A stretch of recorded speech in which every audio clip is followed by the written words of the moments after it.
बनारस एक जीता जागता शहर जिसने देखी है संतों की भक्ति, लोगों की कई धार्मिक क्रियाएं, अंग्रेजों का आना, मुगलों का अत्याचार और कई सफर, कई कहानियां। पर क्या आज का बनारस उस पुराने वक्त के बनारस जैसा है? तो चलिए समझते हैं और जानते हैं अपने बनारस को उन फॉरेन ट्रेवलर्स की नजर से कि कैसे उन्होंने बनारस के धार्मिक सामाजिक जीवन को देखा, समझा और लिखा, और कैसे पुरानी परंपराओं को हमारे सामने एक दर्पण की तरह रखा। रॉल्फ फिच,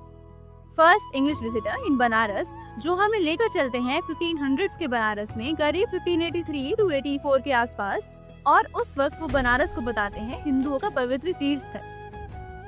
वो वहाँ के लोगों को बोलते हैं आइडोलेटर्स, यानी कि मूर्ति पूजक, जैसा हम आज भी अपने सनातन धर्म में देखते हैं कि मूर्ति पूजन कितना प्रचलित है, और यही शुरू से ही चलता आ रहा। क्योंकि बनारस की हर गली, हर कोने, हर जगह हमें मिलते हैं मंदिर, चाहे छोटे या बड़े, और उन मंदिरों में प्यारे प्यारे और सुंदर हमारे प्रभु मूर्तियों के रूप में, जिस कारण वो वहाँ के लोगों को आइडोलेटर्स यानी मूर्ति पूजक बुलाते हैं। वो बनारस को बताते हैं एक बड़ा शहर जहाँ पर सूती कपड़ा यानी कॉटन का बिजनेस होता है। गंगा के किनारे बड़ी बड़ी इमारतें जहाँ पर पत्थर और लकड़ियों से बनी सुंदर मूर्तियाँ हैं। अब एक विदेशी व्यापारी होते हुए वो भारत के रिवाज, परंपरा, रिचुअल्स सबसे अनजान थे, जिसके कारण वो उन मूर्तियों को जानवर के रूप में प्रस्तुत करते हैं जिनके 4 हाथ है, और उन हाथों में उनके अस्त्र जिनका रंग काला है, सोने चांदियों से जड़ी हुई है, और उनके सामने दीपक जल रहा है। जिन लोग सुबह सुबह गंगा जी में स्नान करते हैं, और वहाँ कई ब्राह्मण यानी पंडित जी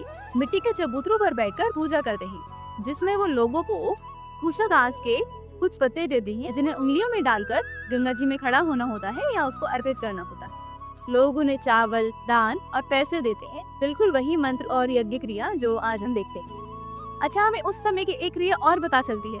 कि जब भी कोई बीमार होता था तो उसको मंदिर में बिठा दिया जाता था, ताकि रात भर भगवान की उस पर कृपा बनी रहे और वो ठीक हो जाए। पर अगले दिन अगर वो बीमारी ठीक नहीं होती थी तो उसके परिवार वाले उसको बैम्बू या रीढ़ के बने राफ्ट से पानी में बहा देते थे और गंगा जी के हवाले कर देते थे। अच्छी, शादी की भी एक क्रिया रॉल्फ फिच ने जो देखी और हमें बताता है कि गंगा जी के किनारे दूल्हा दुल्हन एक गाय और एक बछड़ी को लेकर आते थे। वो सभी पंडित जी के साथ गंगा जी में उतरते थे, और पंडित जी अपने सभी संस्कारों, मंत्रों के साथ विवाह संपन्न करते थे, और उसके बाद वो गाय बछड़े पंडित जी को दान में दे दिए जाते थे। उनके कुछ लेख से हमें ये भी पता चलता है कि उस समय सती प्रथा भी प्रचलित थी, जिसमें वो बताते हैं कि अगर पति मर जाता था तो पत्नी को भी उस चिता पर बैठकर अपनी जान देनी, और अगर पत्नी उस चीज के लिए इनकार करने की तो उसका सर मुंडवा दिया जाता था और फिर समाज में उसको नकारा जाता। वेशभूषा, श्रृंगार के बारे में ज्यादा कुछ खास तो नहीं, पर जो महिलाएं थी